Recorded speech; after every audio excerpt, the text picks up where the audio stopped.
Venice, city on the water. A place of beauty and romance that attracts millions of visitors every year. Just a few steps from the well-trodden tourist routes, there's a very different Venice, one populated by fascinating creatures.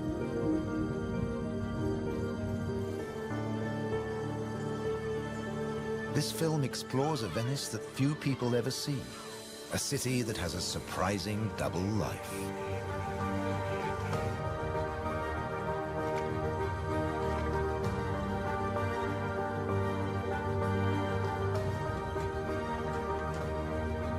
There are secret places and wild creatures in this watery world that most outsiders never discover. In the skies above, on the beaches, and in the canals are the true Venetians that live in every hidden corner of the city and the lagoon. Wild Venice is their home.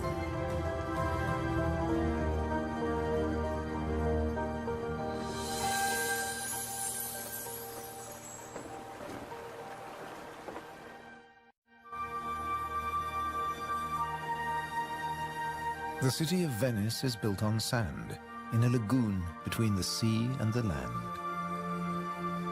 First formed from river sediments, man has since created an ecosystem as fragile as Murano glass. Covering 550 square kilometers, it's one of the largest wetlands in the Mediterranean. Flamingos arrived at these Venetian waters quite recently. They crisscross the Mediterranean from North Africa to France's Camargue, to Sardinia, Tuscany, and now Venice.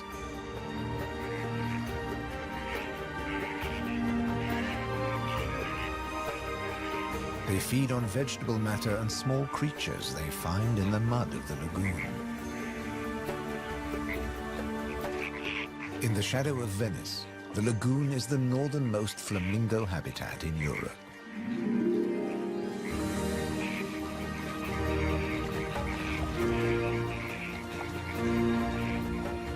They're here now, but in a few weeks, many will move off again to find richer pickings.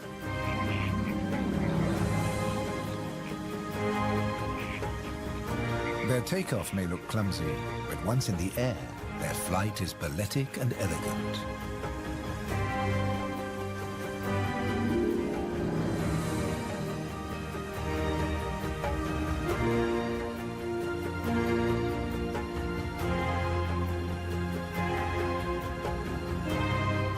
And before too long, they'll return to the safety of this lagoon, tucked between the sea, the city, and the Alps. The distant peaks helped form the lagoon. The mountain streams washed their rocky sediment towards the sea to make this habitat.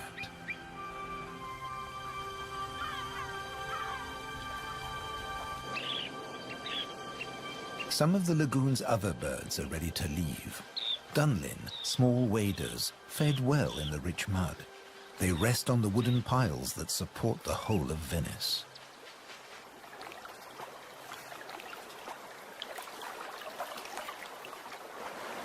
It's spring, time to head off to their northern breeding grounds.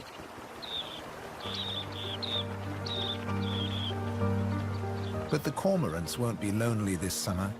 As the Dunlin fly away, other birds are flocking in.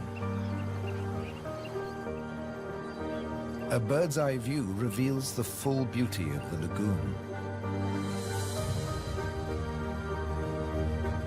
A labyrinth of uninhabited islands, intertwined canals, and swampy sandbanks.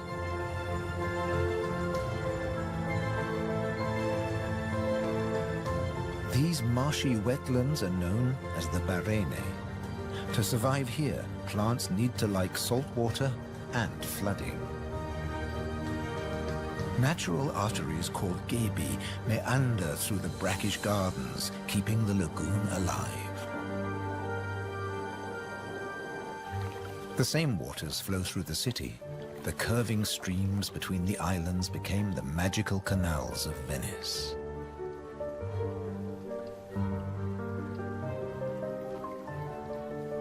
This is the city of bridges.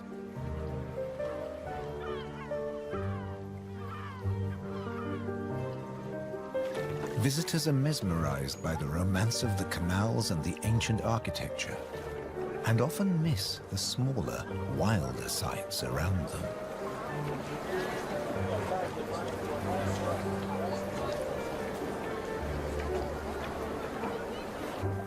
These mussels are true Venetian natives. And now, in spring, they're breeding. The males spawn into the water, and each female produces up to 10 million eggs. Most of the larvae are eaten by other inhabitants of the canals, but up to 10,000 young shellfish will survive.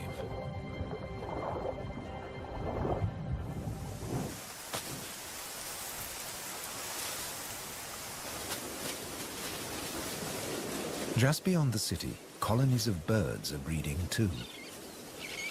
But a hazard of urban nesting is constant disturbance.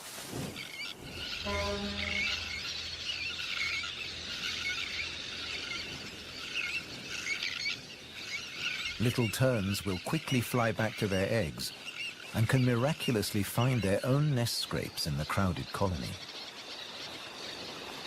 Their cousins, the sandwich terns, lay their eggs directly onto the sand. If the terns are disturbed, they have little time for incubating their eggs. The sand won't keep them warm for long.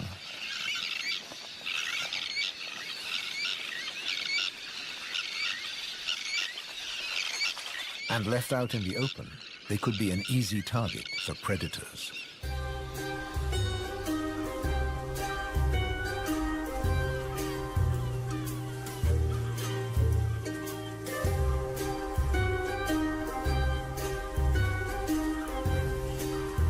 Foxes are the biggest predators hereabouts.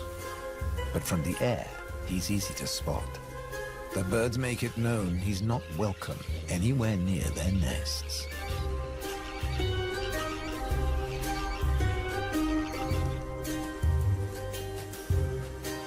Foxes would rather not get their feet wet. Hunting in these swampy areas is a frustrating business.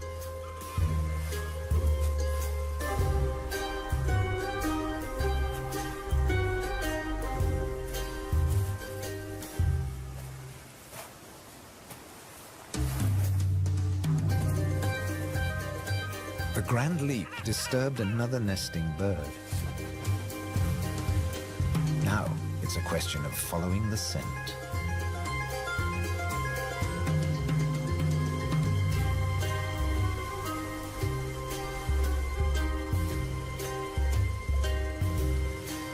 A welcome snack.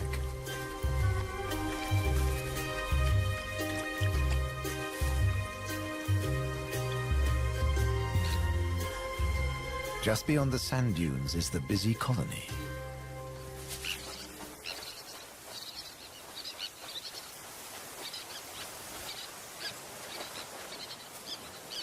In this mixed neighborhood, a pied avocet is brooding next to the sandwich terns.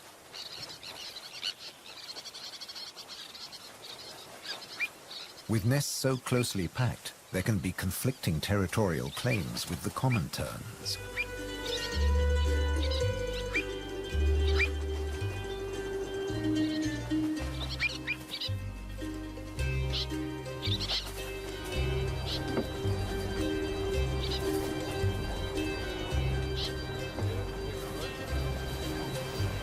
But the avocet stands his ground.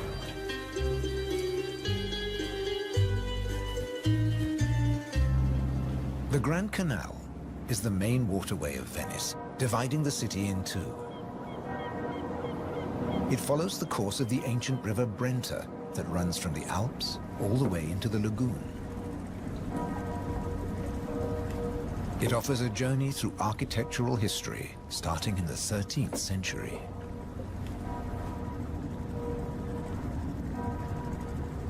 The banks of the Grand Canal have other surprises to offer, like Palazzo Malipiero's Rose Garden.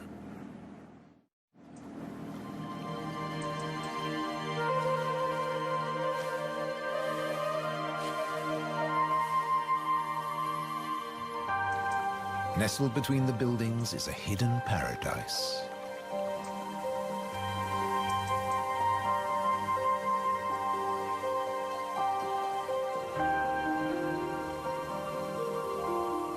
Now owned by a modern-day countess, it has been restored to its full glory, and no detail has been left to chance.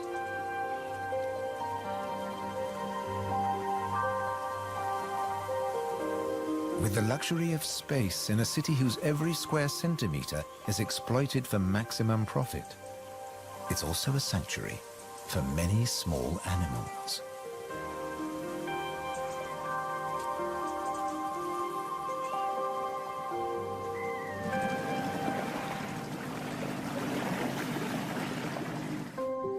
Every day, more than 50,000 tourists visit Venice. When the sun begins to set, the city's waterways empty. Venice belongs to the wild Venetians.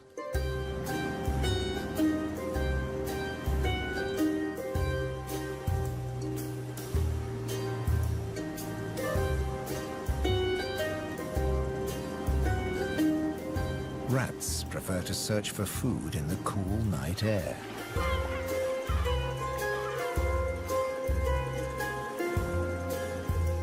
But they're not alone.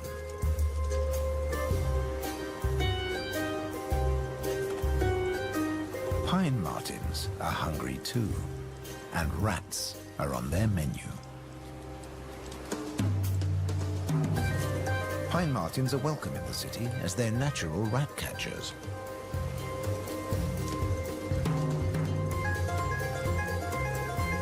Agile with a keen sense of smell, they can find and follow any rat.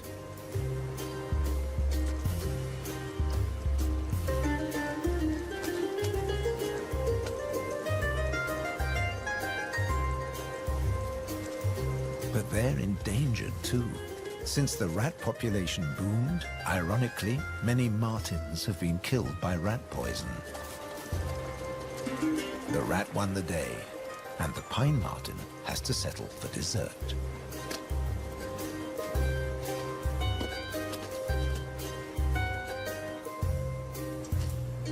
Not such a sacrifice, as pine martens are omnivores. Both meat and veg are on their menu. And sometimes the vegetarian meal is an easier option.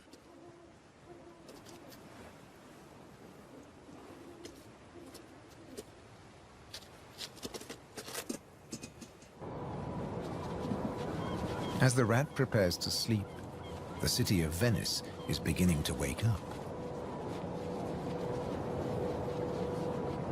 The floating vegetable stalls are the first to move into action.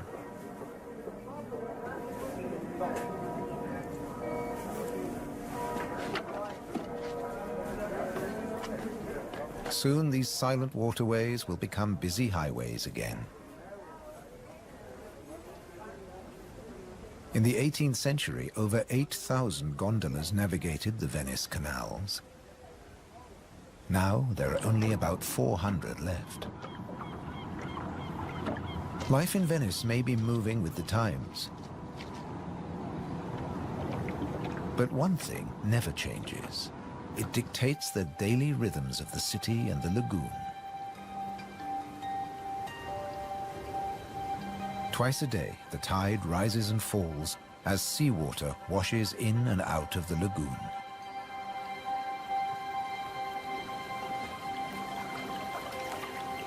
The water level changes by up to 60 centimeters.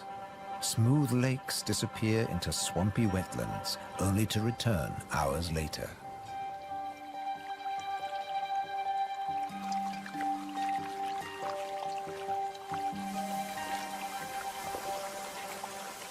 Retreating water levels reveal a surprise.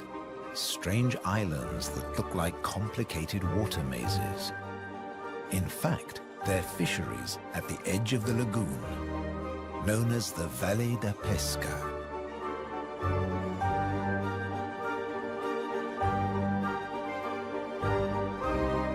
They've been worked by the same families for generations, using a simple but ingenious method.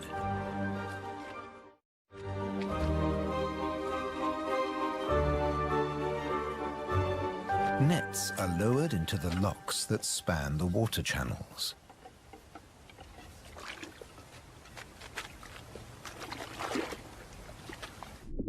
In the springtime, the locks bar the way to the young fish that stream into the lagoon to feed. The fishermen raise the nets and catch the small swarming fish in their thousands.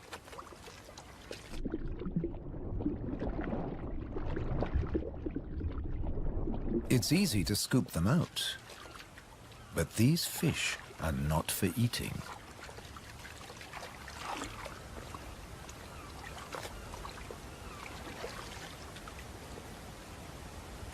The fishermen place them on the other side of the bars and so trap them in the channels.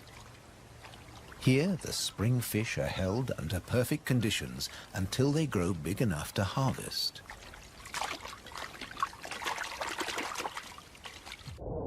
In the autumn, when the fish try to return to the sea, they're simply netted again. This time, they don't get away. Kingfishers have a more dramatic technique.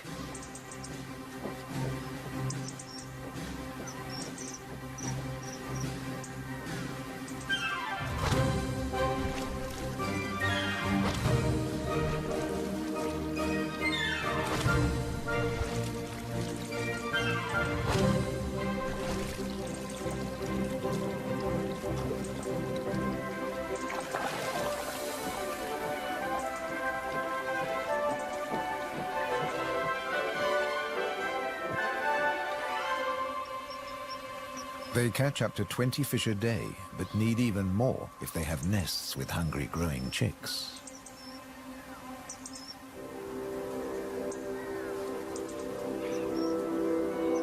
It takes enormous skill, but also violence. A sharp blow to the head stuns the fish. And when it stops wiggling, the kingfisher can turn it round without fear of it escaping. The scales and fins of the fish need to be in line.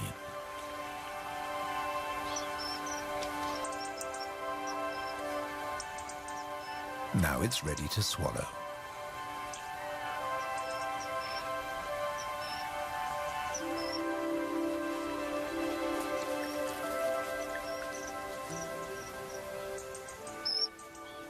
These shallow, brackish waters at the edge of the lagoon are perfect hunting grounds for a kingfisher.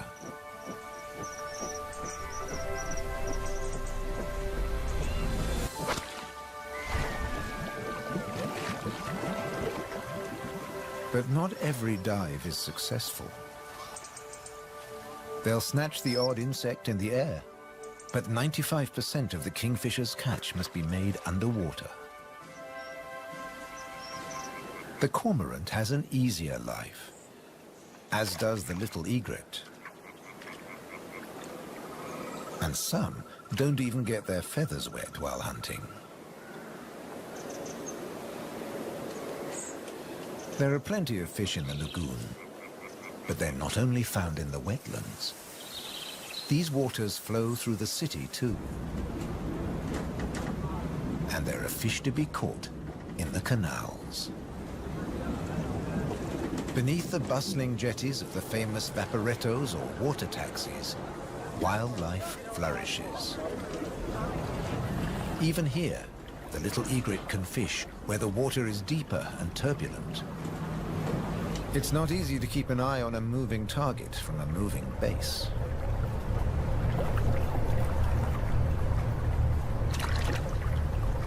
But persistence and patience pay off.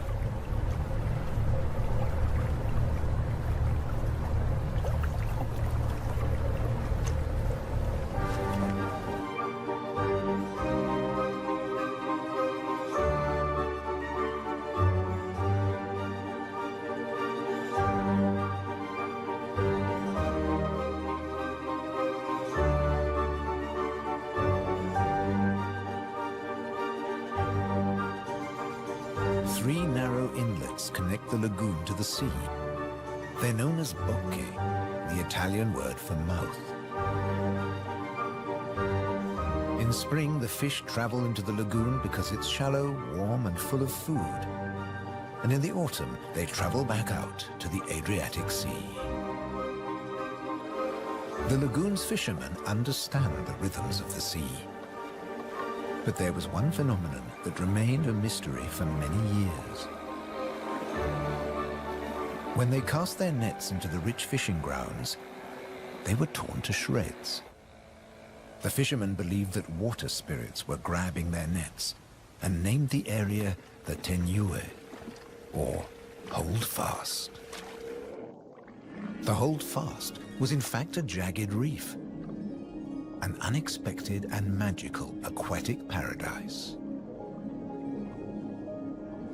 These unique natural rock formations are similar to coral reefs.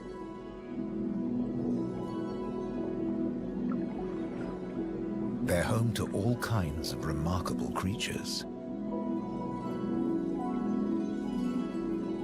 Serpent stars, or marine annelids.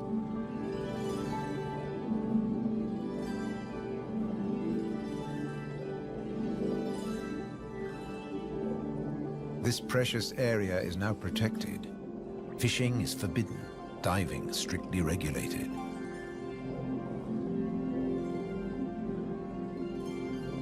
Even harvesting a shellfish delicacy like these canestrelli is banned.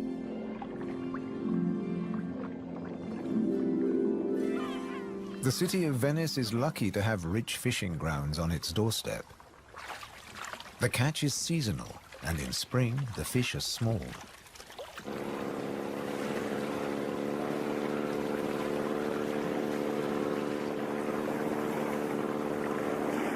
But the fishermen will go out, as long as they can find a buyer.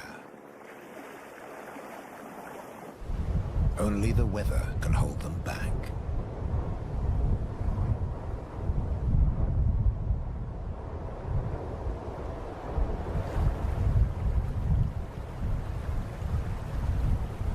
City and wetlands are both at the mercy of the elements. A storm is heading towards the lagoon. When rain-bearing clouds build up against the southern face of the Alps, and when warm southerly winds whip up the sea, water is driven into the lagoon, flooding the city and engulfing the swampland. This extreme high tide is known as aqua alta, and can be disastrous for ground-nesting birds. Thankfully, it's rare in the springtime. It strikes more often in the autumn. Storms can vanish as fast as they arrive, and the limpid sunlight that Venice is so famous for bathes the city again. In early summer, Venice teems with tourists. The Bridge of Sighs is a popular attraction, but few visitors realize that real Venetian life is happening just a short distance away. In the Giardini, a spacious and peaceful city park, there are some surprising residents.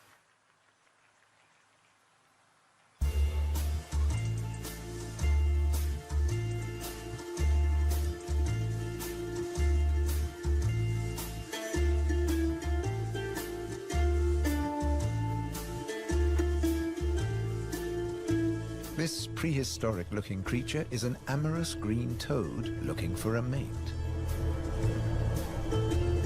After all, this is the city of romance. But for a toad, finding a partner in a city isn't always easy.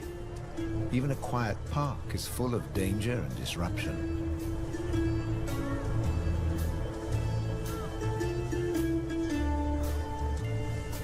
On the plus side, few of the park's visitors notice the presence of the toad, as it blends in so well with its surroundings.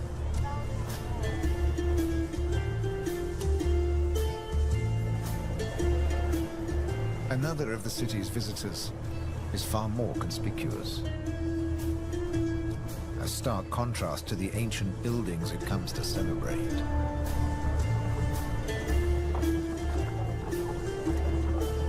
danger to the fragile city. The toad at last finds a more secluded waterside spot. Soft light, gentle fountains, the perfect place to mate. Venice is full of secret places hidden away from the main tourist routes. A traditional gondola repair shop nestles between the city's Zattere and Dorsoduro districts.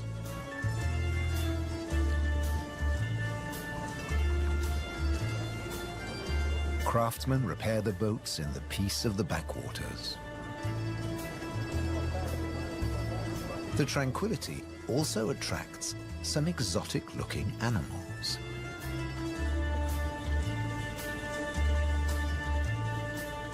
Geckos are not native to Venice, but they've settled in well here.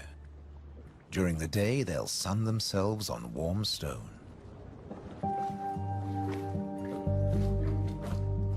They're waiting for nightfall, when the insects they eat will emerge. And in the golden light, birds that hunt geckos settle in for the night. Terns fly back to the safety of the colony, and others enjoy a final bath. Evening always brings a measure of peace to the city. The Grand Canal is now very quiet, a perfect time for the gecko.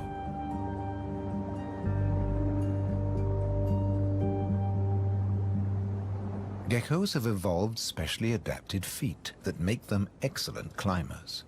Their toes are covered in millions of tiny branched flaps with incredible adhesive power, so they can grip and climb the smoothest surfaces, even glass. The city is empty now. The Grand Canal is deserted.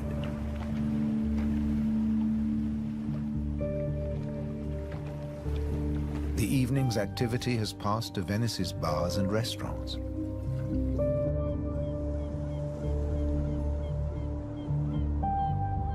By the time the tourists are safely tucked up in their beds, the city is like a ghost town. Almost.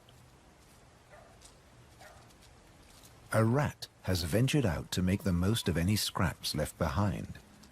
He must take care not to become a meal himself. Owls on the prowl. One little owl is distracted by bright lights. There's nothing here but fruit. No good for the owl.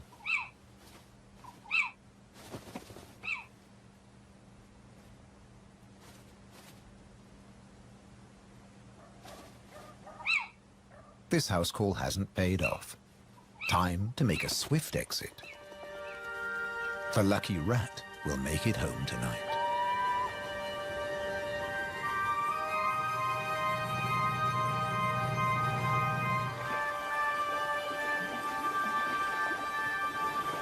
Cormorants bask in the morning sun.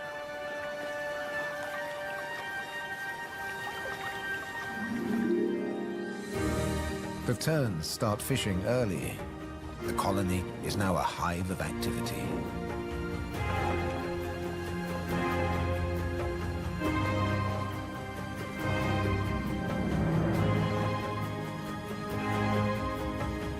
The first chicks have hatched. Exhausted from the effort of breaking out of the egg.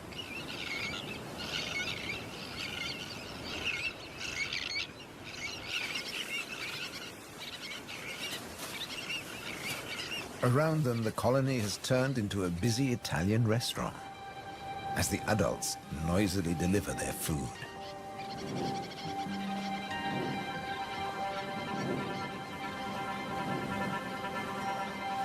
The chicks blend in well with the sand. Their cries for food are a new and insistent sound on the beach.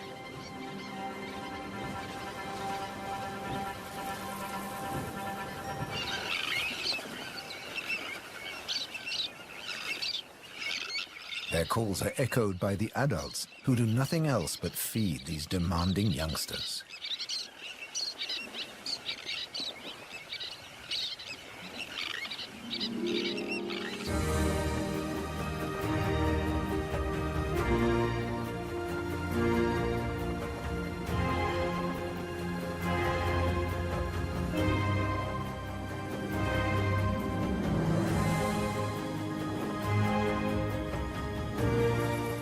It's hot and humid, and the lagoon is at its most beautiful. The hot summer months are the quietest for the fishermen. They take advantage of this time to mend their nets. They work and even sleep here, with spectacular views of the surrounding wildlife.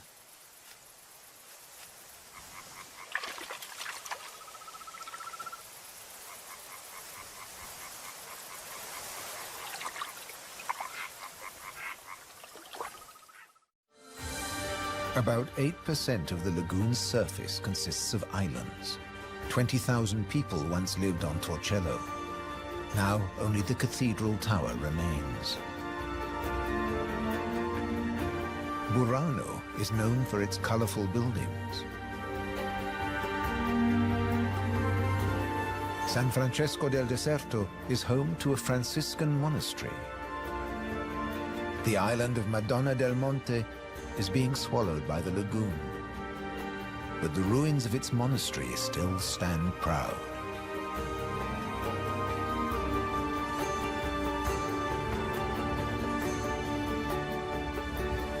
Enchanted places like this are an ideal refuge for wild animals.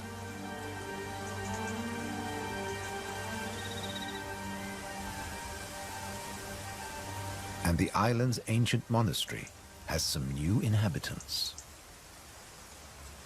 The ruins are the perfect place for kestrels to nest.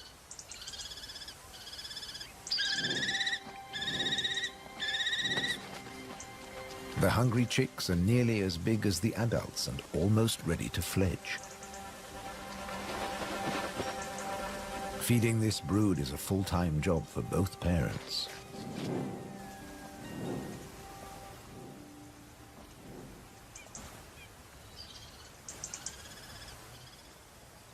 Finally, curiosity gets the better of the young birds and they start to emerge from their hiding place.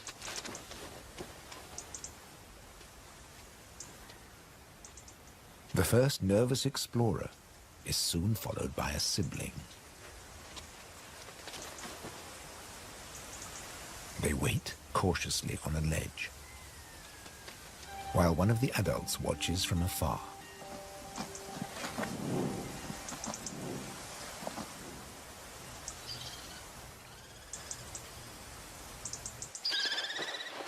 Their mother returns with food, and the young kestrels jostle to get to the front of the queue.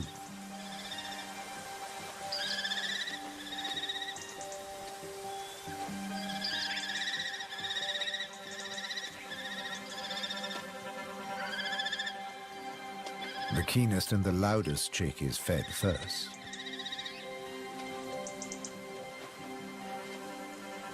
Soon the food parcels will stop. It's almost time for the young to leave the nest and fend for themselves.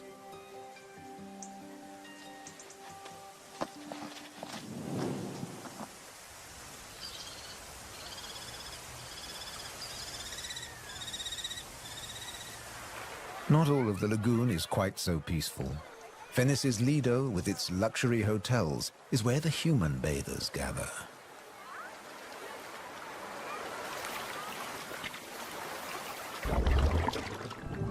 But even here, you can find wild beauty and tranquility.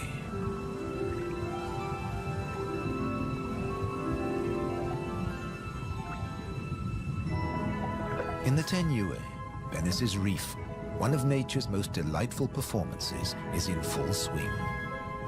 The squid's mating dance. The pair move together like synchronized swimmers as waves of rainbow colors pulse along their bodies.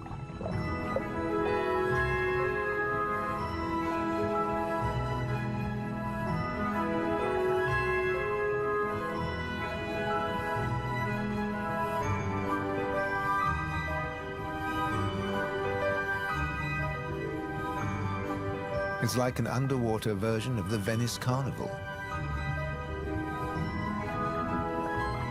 complete with face masks and disguises.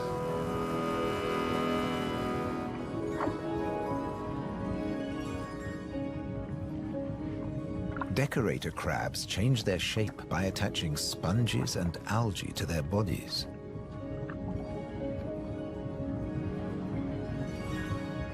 These bizarre disguises are excellent camouflage. The crabs creep past their neighbors and predators like living rocks from the seabed.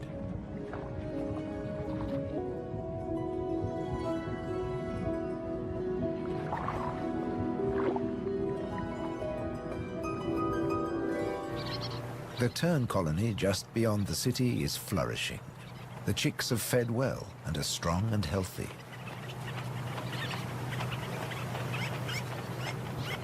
The young birds are gathered in a creche, with 1 or 2 adults looking after them all.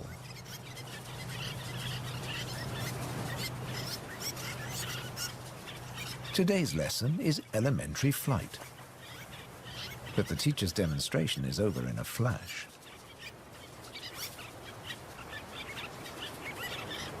The young birds flap their wings to exercise their growing flight muscles, but they're not ready to take to the air yet.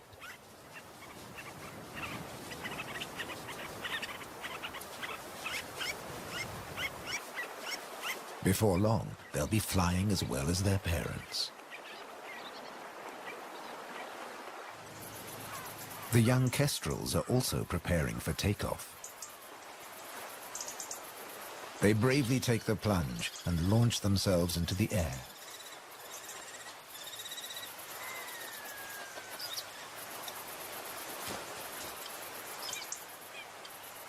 Dropping from a height makes their first flights easier. Once in the air, they're in their element and can glide and flap back to safety.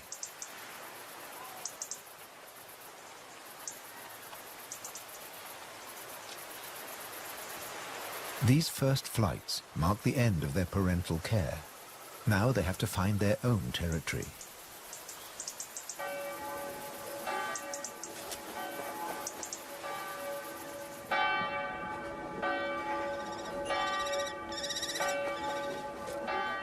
One of the kestrels has made its way to the nearby island of Burano. It's unlike the remote nest site, but it still has everything the kestrel needs. Just like the ruins, the brightly colored walls offer protection. These birds are welcome visitors, and the people here seem happy to have a kestrel watching over them.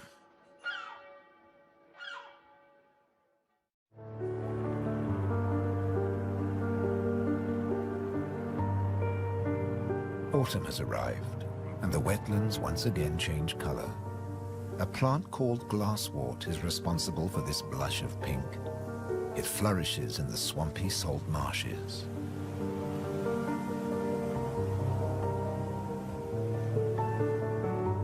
The first autumn mists mark the end of summer. The bright, humid days give way to cooler, grayer hues. The sea and the sky seem to merge into each other. Now in September, the sea is generally calm. But from the autumn equinox, there are high tides. And sometimes, Venice floods. For now, the water is still and shimmers like liquid mercury. When the temperature drops, the beaches are finally too cold for tourists. Animals better equipped to bear the chill reclaim them. A hungry fox sniffs along the shore looking for food.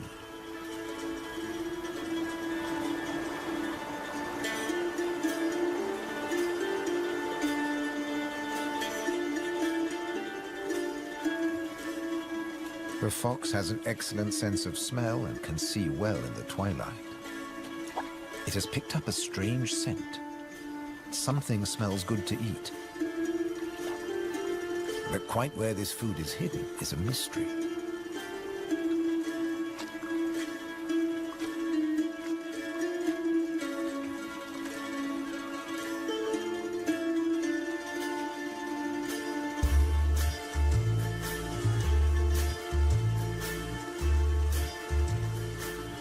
Crabs have been crossing the beach, leaving behind a number of trails, and the fox is very confused.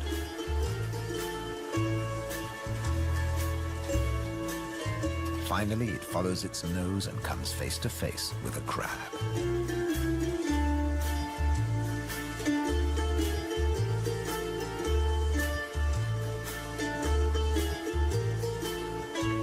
It's an unequal battle, but the crab has the advantage of armor and weapons.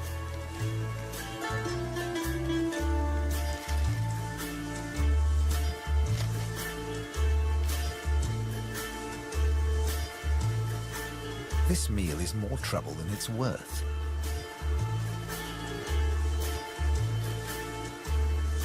There must be easier pickings. The crab, dazed but victorious, moves off to a more secluded place.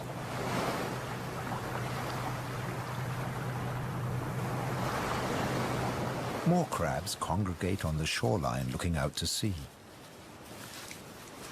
But just across the water, the residents of Venice are having a less comfortable time. The waters of the lagoon are creeping into the city.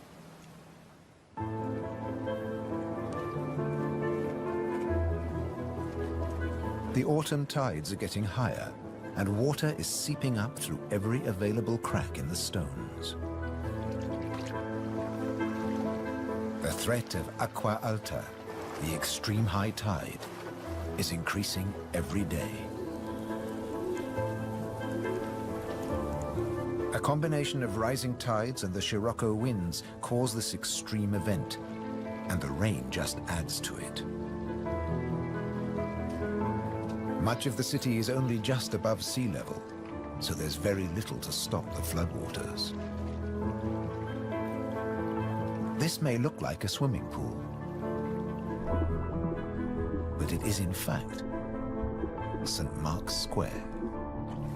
Fortunately, this only lasts a few hours. Soft winter fog wraps the landscape like a blanket and brings the year to a close for Venice and its beautiful lagoon. The visitors have marveled at its sights, but many have missed the most fascinating wonders of all, the wild side of Venice. The city is empty now, but visiting season for the lagoon never ends. As one creature leaves, another takes its place.